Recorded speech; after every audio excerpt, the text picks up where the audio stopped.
sa puno. And from our point of view, malaki na siya. What more kung dinapitan mo ito?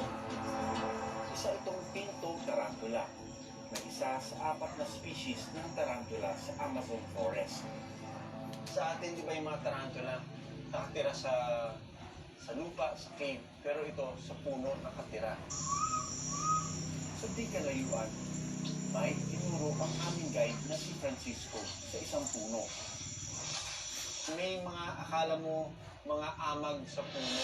Nung zoom ko ng camera ko, napansin ko na may mga maliliit na bats na nakalera doon, which look like molds of the tree.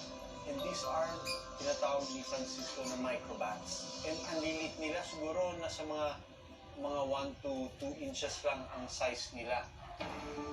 Sa Amazon, mayroong nakatira isang klase ng unggoy na mukhang kwago.